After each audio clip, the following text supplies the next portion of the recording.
to Sandy and Nora's podcast.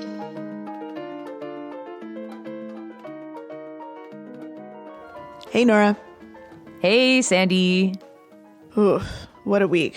Yeah, things are really rough this past week, particularly in the United States. I have to say that it does feel a little bit like watching something happening rather than feeling like it's happening in the same way, because I can't even keep up with all the news. Yeah, it's I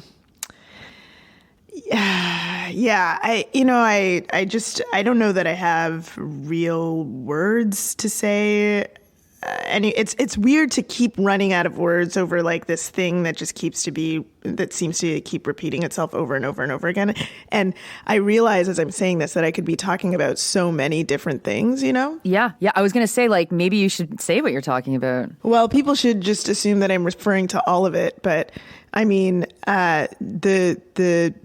the murder of Jordan Neely is certainly top of mind. It is just like there's something that just feels like so depraved about a situation that so many people could have stopped and nobody did. And that is just very, very confusing. And then the follow-up of, oh, it seems like nothing is going to happen as a result of this. Like, we know exactly who did it. And then the follow-up to that of how many people are trying to justify what this Daniel Penny, former Marine who held this unhoused black man, Jordan Neely, if you haven't heard of the situation, on a New York subway train in a chokehold until he died. The follow-up of people trying to justify it, the way that journalists all over described the situation, many headlines having said a homeless man dies after being placed in a chokehold or something like that, like it being reported in such a passive tone that it suggests that he just died, and in some headlines not even reporting this chokehold. It just all of it feeling just so.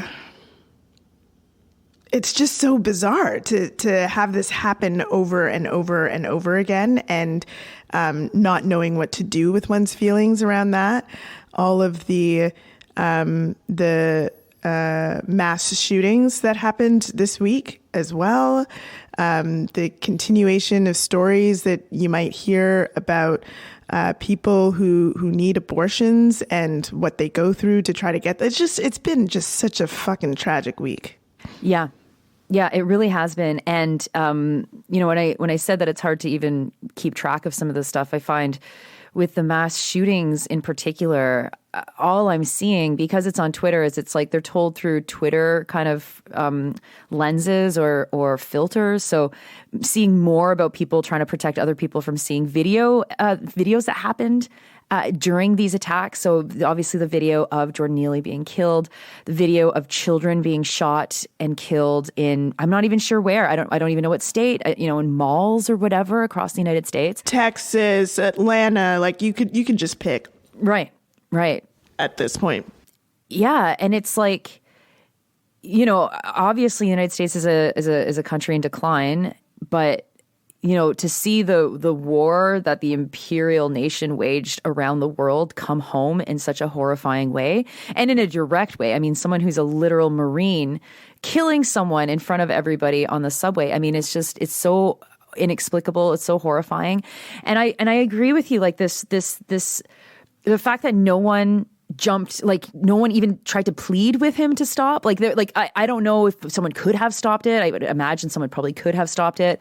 But even to say, stop, what are you doing? Stop. He's hurting him. Like, God, like I get that people have been numbed by the pandemic, but I guess seeing it on camera is a whole other level. I just hope, I don't know, Nora, like you and I, we come up into our activism in a particular time and a particular place, and perhaps that governs how we respond to situations. But I hope for folks who are listening, if you do see situations like that, like living in LA, I'm constantly driving past like the cops having stopped people. And it is part of my practice to stop the car, get out, and like observe and make sure that I'm there and to interrupt if I need to. I just hope if you're listening and if you do see things like that in your world, that you don't feel completely helpless and that you know that you aren't completely helpless. I think that there is at times, like there's this societal pressure to just do what everybody else is doing. And it's important to try to get into the habit of really asking yourself why you're doing a thing or why you're not doing a thing, and to do what you know is right after asking yourself those really important questions. And so if you ever find yourself in those situations, if you ever see something that looks off to you that you're concerned about, just know that you don't have to do the thing that society expects you to do, which is to just mind your own business and go on your merry way. You can exemplify what it is like to be a part of a community, to be a part of the space that you're living in, and to be a part of the society that runs in part because of your contributions to it. And to stop, ask yourself some questions, and then if you have the capacity to do so, if you can remain safe while doing so, and even if you can't, and that's a decision that you make, you can make the decision to break rank and do something about it. Mm-hmm. Absolutely. Absolutely. And it's not like you're saving the day necessarily. You don't have to have necessarily the skills to do something in particular, but do something. I saw last week that in Toronto, someone I'm related to witnessed someone fall onto the subway tracks. And it was nice to hear that people rushed to save this individual, and they did. And I mean, it's a good reminder that safety guards are something that are probably pretty necessary in the Toronto subway system. But, being present and having that responsibility as a fellow citizen is really, really, really, really important. And even if, again, you don't know what you're going to do, you don't know what to do, you just do something. Do something. Intervene, ask a question, yell, scream, do something. And I think that that's a really good example. Like, and always watch, be aware, and especially in a situation where there's a power dynamic, always pay attention to the person with less power in that situation. And if they tell you to fuck off and everything's good, then that's fine. Like that might happen too. That probably will happen in some situations. But, be aware and be engaged. The other really tragic thing that's happening this week is now a state of emergency in Alberta. Yes. Have you been following these wildfires? I have. I've mentioned a couple of them on the Daily News. So there's wildfires across Alberta. There are also some burning in British Columbia and northwestern Saskatchewan. And it's brutal. It's brutal. I mean, the heat as well is not helping. The dryness is not helping.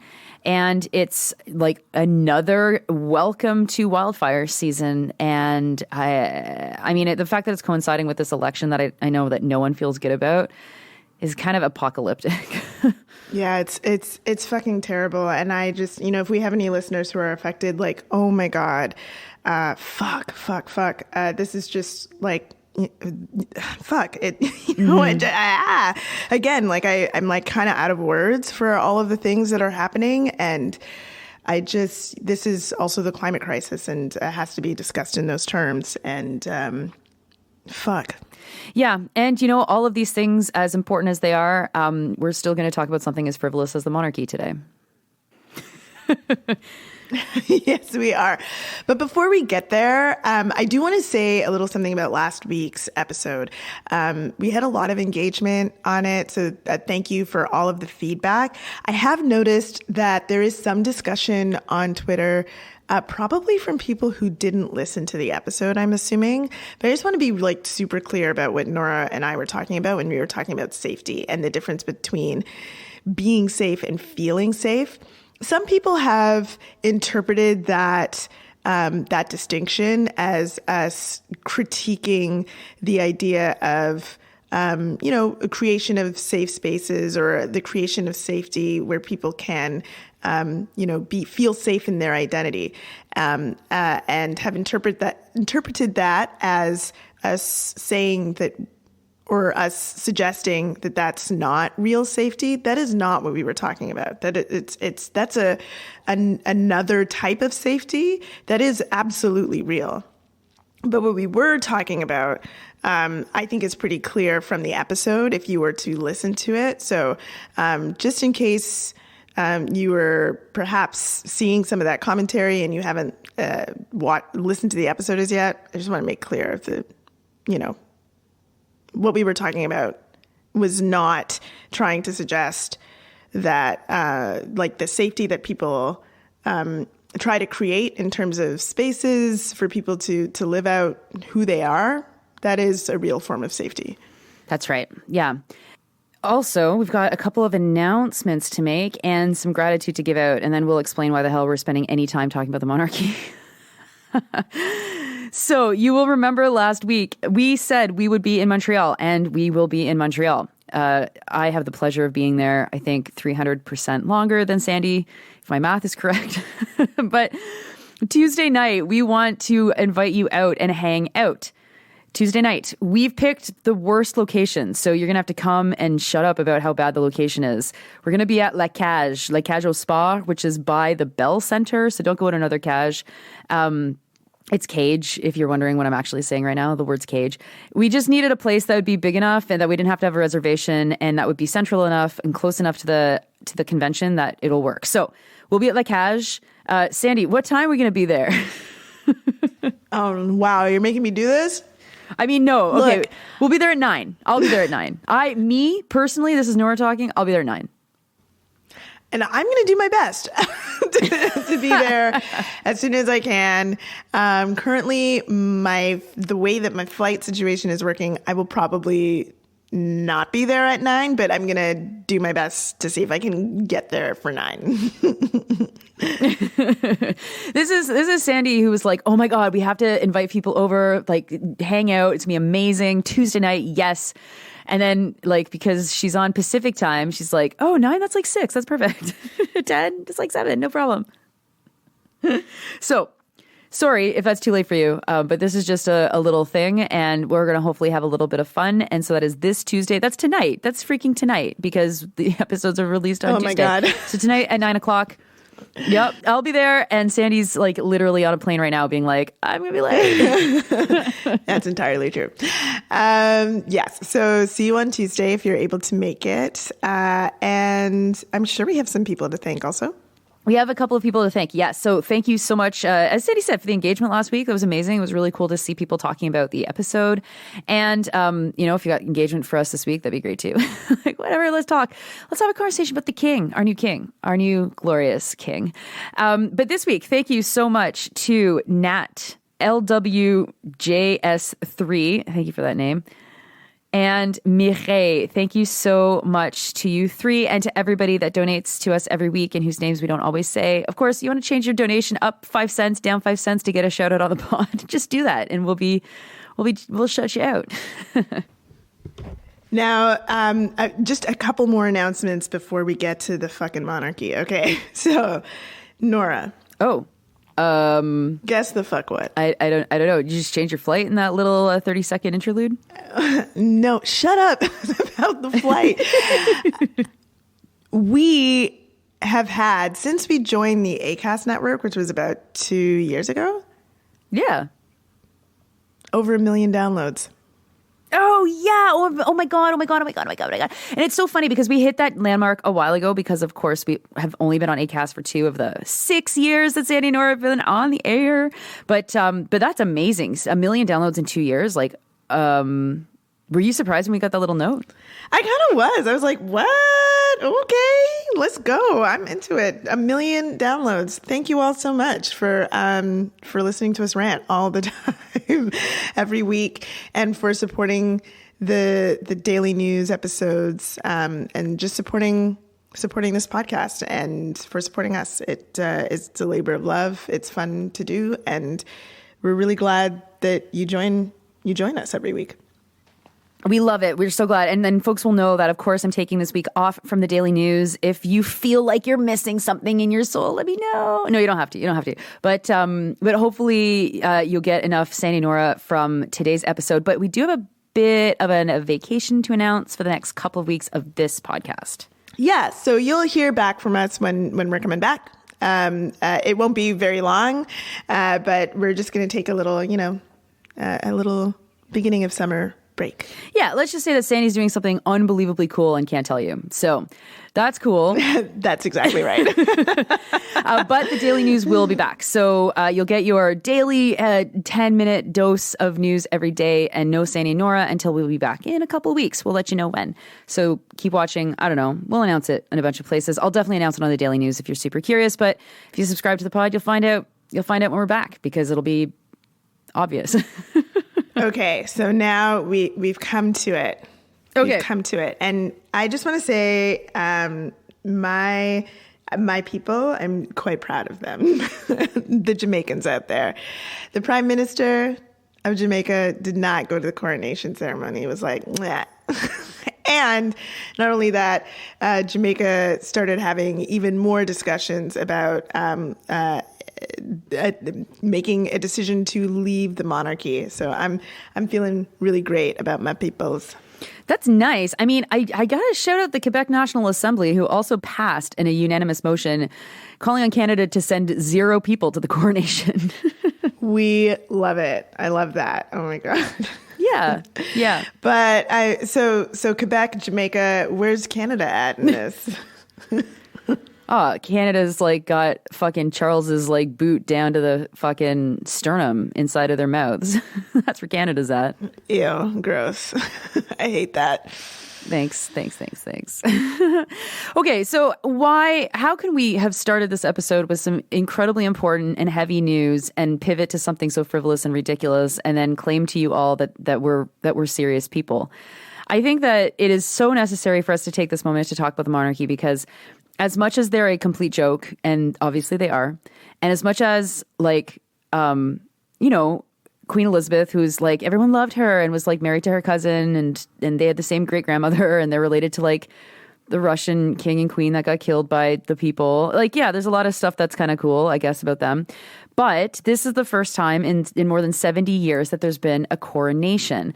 And so it is an important moment for us to pause and say, why the fuck do we still have the monarchy? And what do they even exist for in Canada? And do we need them anymore?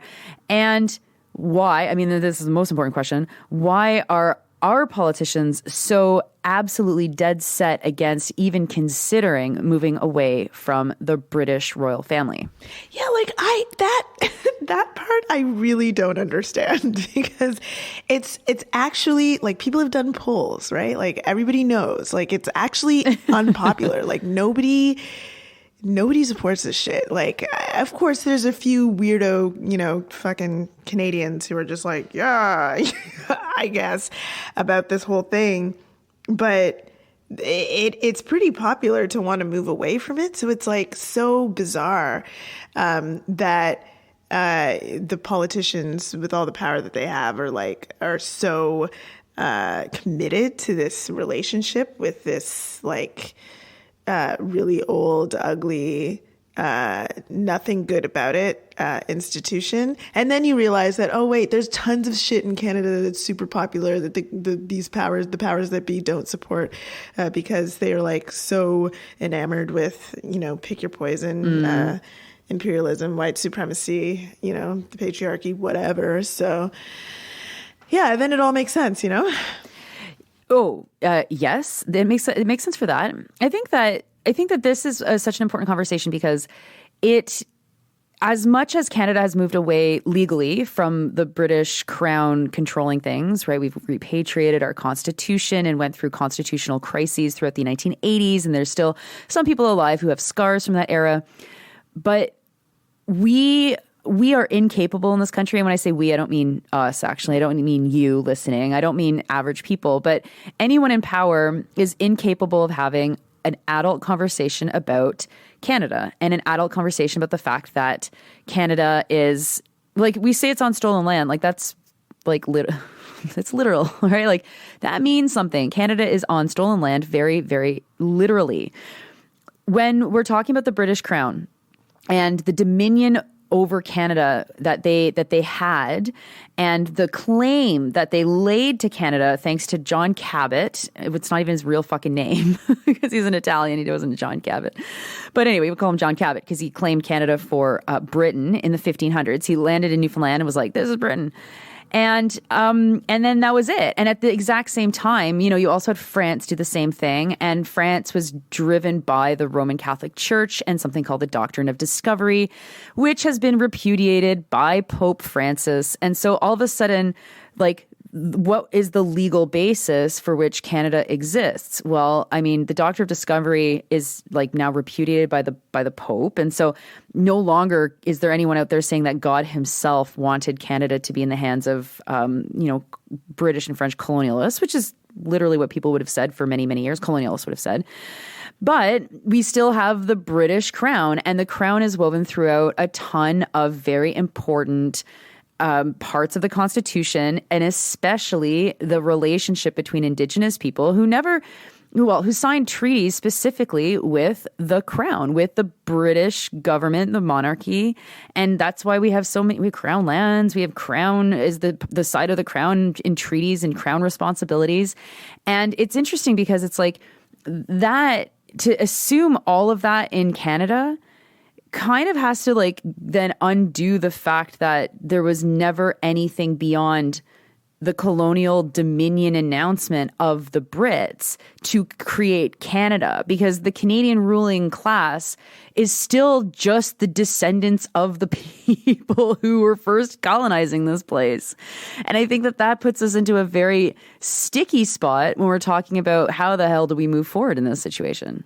Well, yeah, I think, I mean, the strong commitment to this weird institution is clearly to make sure that there is no justification for turning this whole thing on its head, right? Like there remains some sort of fealty to the thing that gives this place order in the order that it has given it, which is pretty ugly.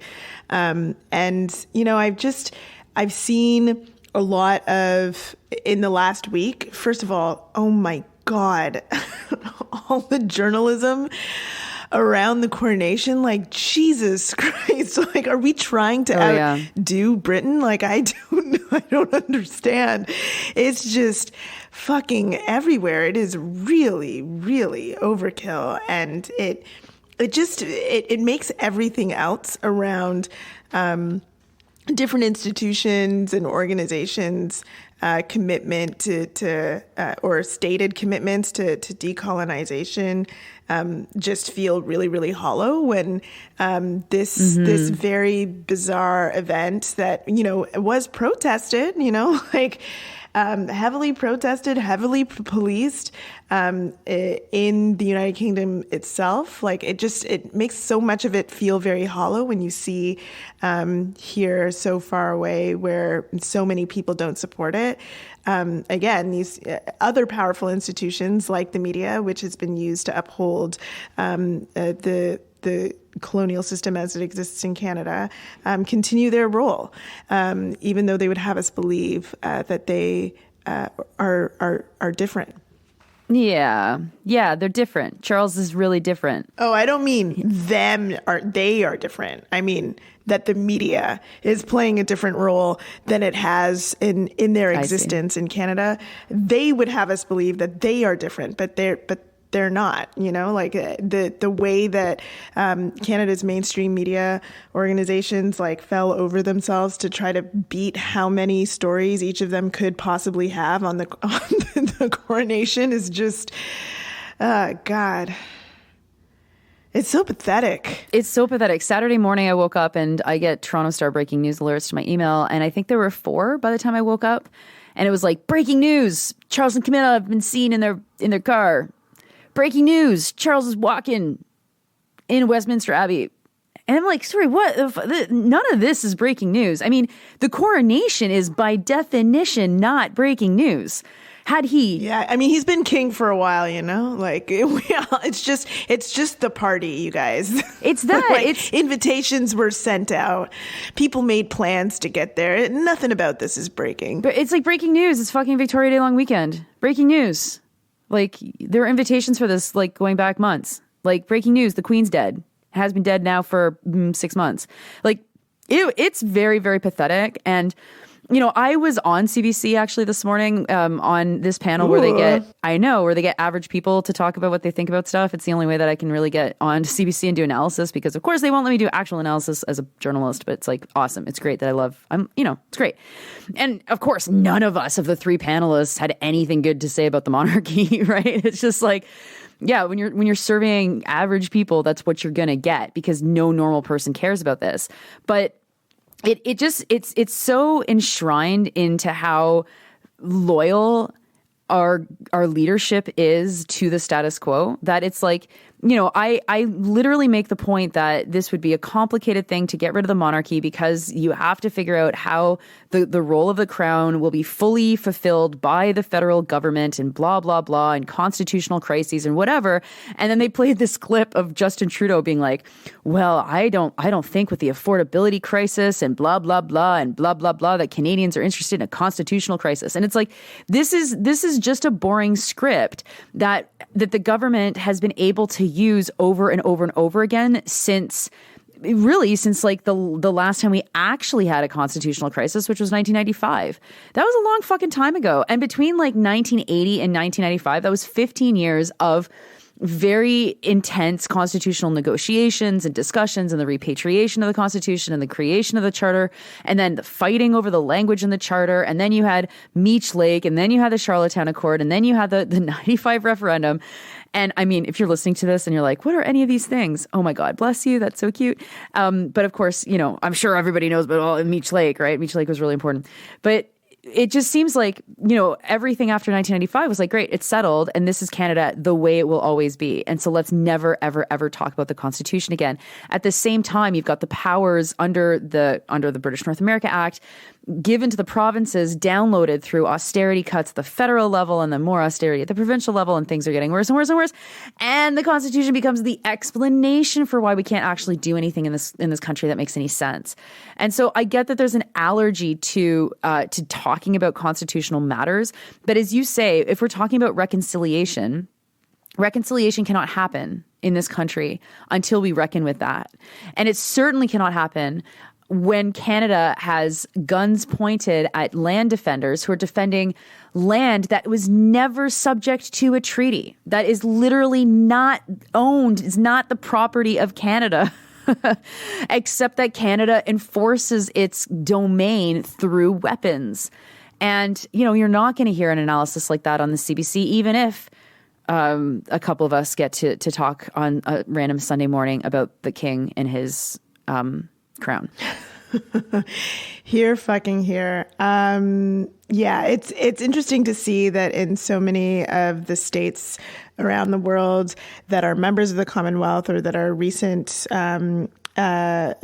who have left the Commonwealth, in those places where colonized people now control the government. Yes, those are the places where people are leaving. That's where they're leaving. And so it really does say something about Canada, and, you know, whatever fucking rhetoric has been spilled about nation to nation relationships, it really does say something about the continuing process of colonization, and the continuing violence of colonization, and the control of colonization, that even though we know that the settler population in Canada is no longer supportive of the monarchy, that it is not even permitted to be a discussion. Now, I've seen some really interesting news articles in the last week, some way less interesting than others, actually. Most of them not very interesting. I'm doing too much by calling them interesting. But I always think it's really hilarious when talking about the monarchy. There's this idea that we need to talk about anything political that's happening and discuss how the monarchs feel about it. Like there's been these reports that Justin Trudeau says the king is very aligned with Canadian priorities. It's like, what the fuck? Who cares? I saw that. What the fuck? Who gives a shit that the governor general thinks that he's going to be a good king? And of course, that's as like a good king for who? For what? To what? For whom? And what the fuck? What does that mean? What does it mean to be a good king? To just sit around and do nothing? And then there's been all of the news around the monarchy's interest in like investigating its ties to the slave trade. I saw that. Like investigating its ties? I'm sorry. It's not clear. Talking about it like it's arm's length. Like, come on. Like, I mean, as journalists, at least don't use the same sort of like line that they're using, investigating their ties. What? Oh my God. Like, how could anything be more ludicrous? Like, to frame it in that way. Like, Nora, do you think that they had ties? We better do a huge research project to figure this out. They're obviously the best people to do it. Really glad. No one else has, I'm sure, at this point, done any looking into this. So really glad that's what's happening. That was such a weird I guess article. That makes him a good king. I saw that as well, and it was like CBC's Columbusing fucking the slave trade. Like, come on. Come the fuck on. Yeah. And also, I mean, God. Like, are you assuming that the general population has no idea that under a mercantile system where the king was like supreme, like that they wouldn't be very much directly involved in the shit that happened back then? Like, what'd they think? That they set up like unnumbered Canadian corporations and a bunch of people with no names did this shady stuff? It's like, no, they were really open about this back then. No, Nora, the monarchy had no idea when they were fucking taking over all of those lands all over the world and creating this thing that they now call the Commonwealth, that any of the stuff, all the presents that were being brought to them by people who were like working for free. Like, no, they just thought they were gifts from the locals who loved them because they were the monarchs ordained by God, you know. Wow, that is so silly. And you know what? I never even put together that Commonwealth is like literally common and wealth, two words together. Yeah. Like that. Jesus Christ. Wow. Well, you know, when we were debating before starting this episode on whether or not we would even talk about this, because my God, it is so silly and so ridiculous. It is pretty incredible that this is the first coronation in more than 70 years that Elizabeth lived so long, to the chagrin probably of Charles, who's now like too curmudgeonly to actually be a king. Oh my God, Justin Trudeau was like, I look forward to many years and years and years of King Charles's reign. It's like, guy, he's going to die soon. Okay. Like, come on. What are you fucking talking about? But it's, bruh. you know, it is really something to interrogate that, like, why are we so pathetic? Like, what if I was going to place money on when Canada would ditch the monarchy, I would literally put money on never. Like, it's never going to happen because the can of worms is so big that gets opened up that no natural governing party, the Conservatives, the Liberals, are going to want to touch it because they're both very conservative parties. They're both parties that believe in tradition, that believe in these things. And it's impossible to imagine them actually wanting to do it. And then on the outside, I mean, the NDP is just as pathetic as well. Like, I don't think I saw any of them making guillotine jokes or anything this past week. And they probably were like, we will work with the monarchy, like whatever the fuck the NDP always says about this stuff. And so like the only hope is I don't even know, like some massive break with the status quo in English Canada. I mean, in French Canada, it's always going to be the status quo. It'd be like, fuck the Queen. And everyone I talked to in the last couple of days about this, like it was just a joke. It was a complete joke and everyone's making jokes about it and we're all laughing. But it isn't a joke. I mean, it's still, as you say, like it is the biggest, maybe you didn't say it's the biggest example. It is the biggest example of how colonization in this country has not ended because they are still in power. The colonizers are still in power. And no amount of tinkering around the edges with the formula is going to change that.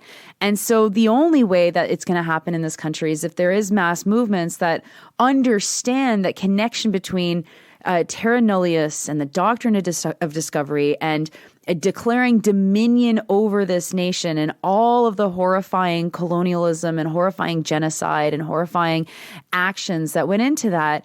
And we're not there. Like, sure, we've had the Truth and Reconciliation Commission that's laid it all very, very cleanly and plainly.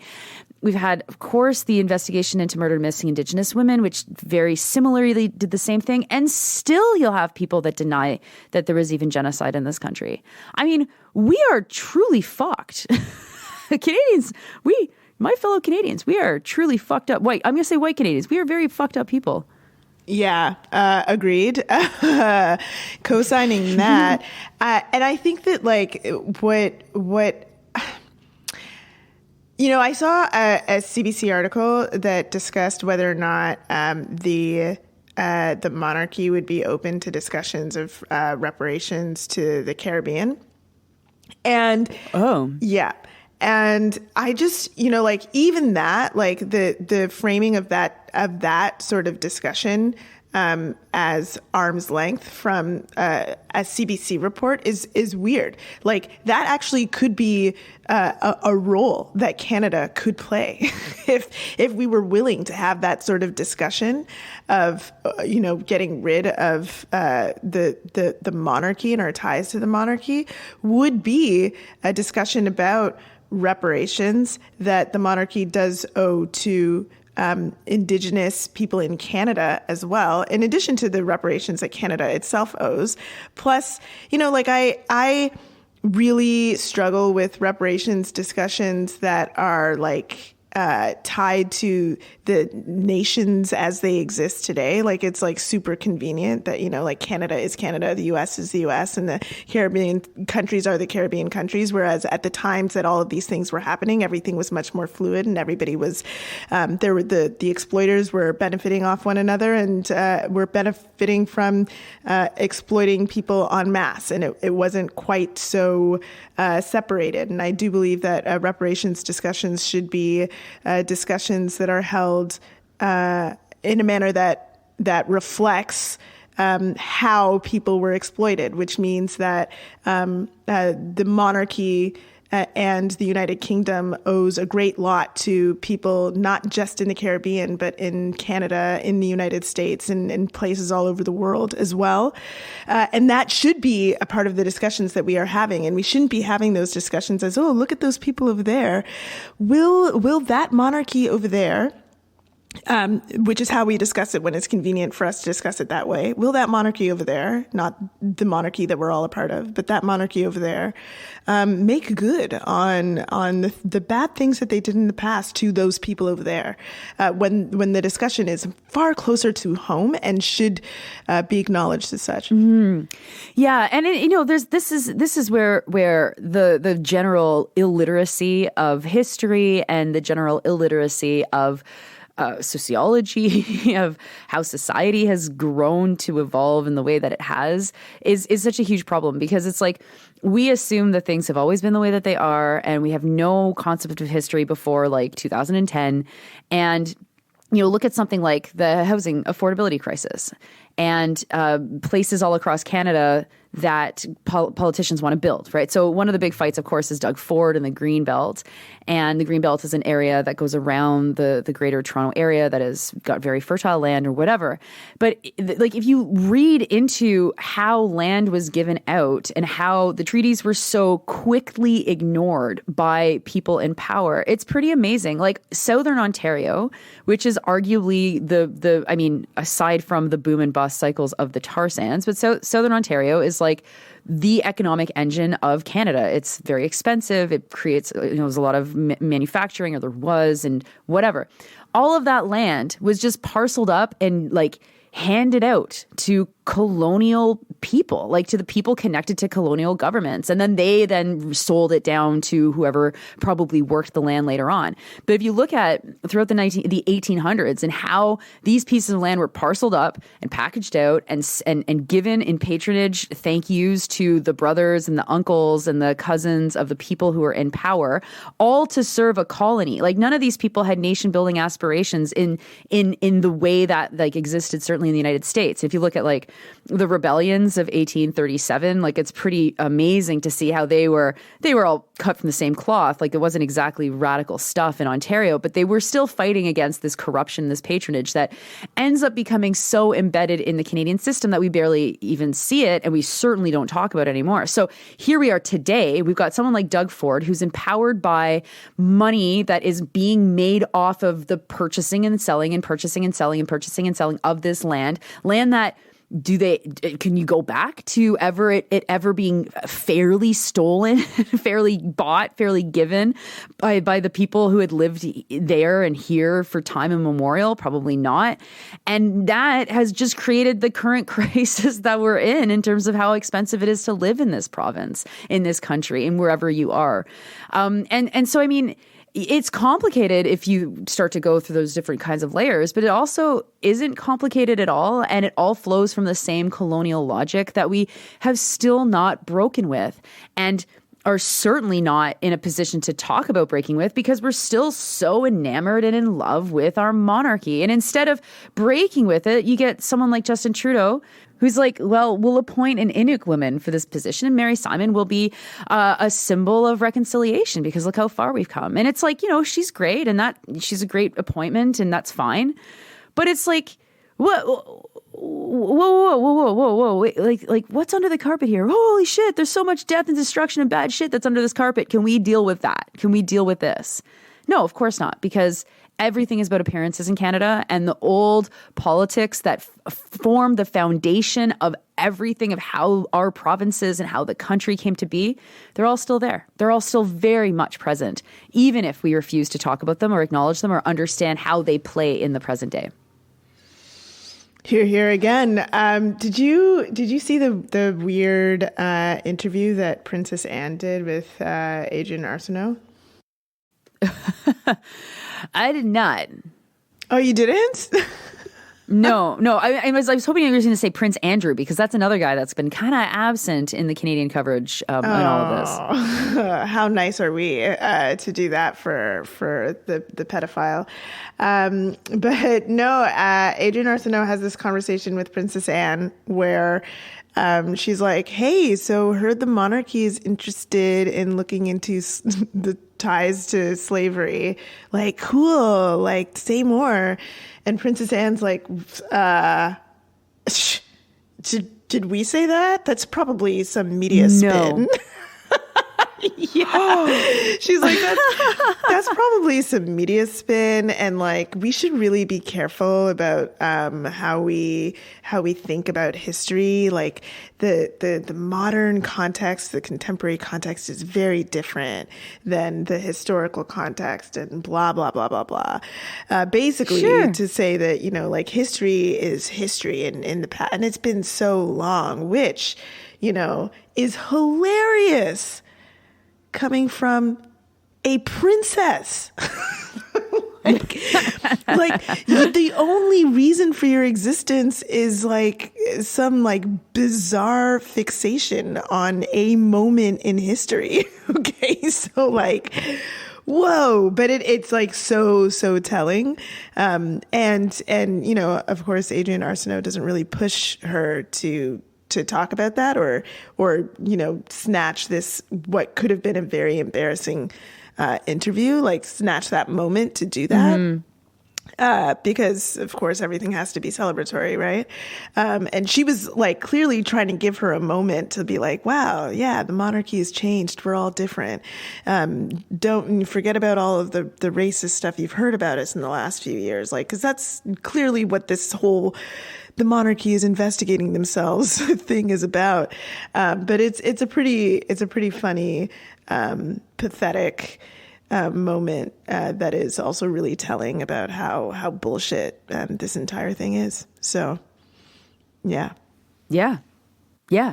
Well, and it's like, that's just such a great example of how media launders the image of these people, and they need it. They need to have their images laundered because they're reprehensible. They're like, if you lay out the sins of the royal family, they are completely not defensible, and any average person would look at it and be like, this is gross. And, and that's where, I remember you talking about when Elizabeth died, this whole idea of celebrity related to the royal family.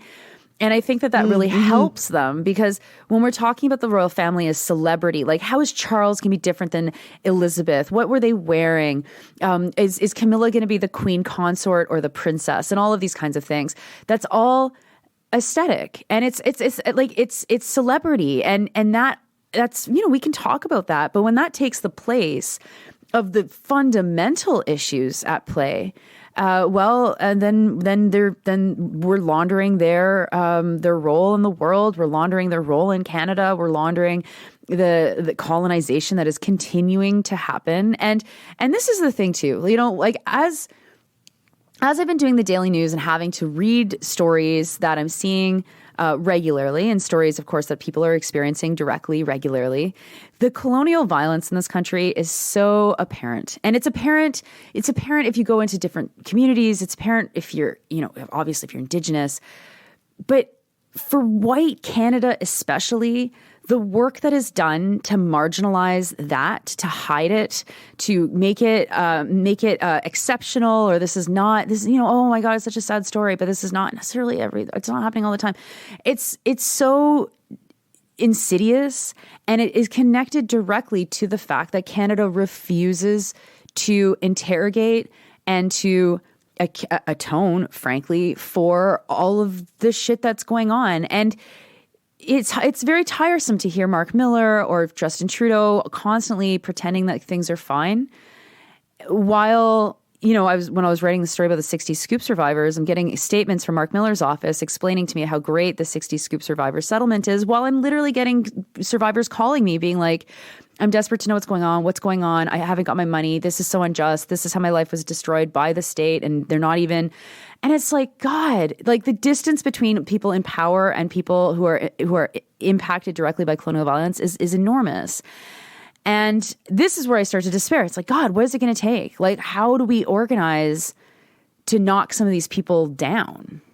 And that should be the goal. And I just wish there were more news organizations in this country that had the capacity to have these conversations in the way that they need to be had. Because, I don't care how far Prince Harry was sitting from the front, but I certainly do care about what we are going to do to make right what has been so wrong forever about any relationship that anyone has to these people and their fancy hats. I mean, they're not that fancy. They're not? I don't know. I didn't watch it.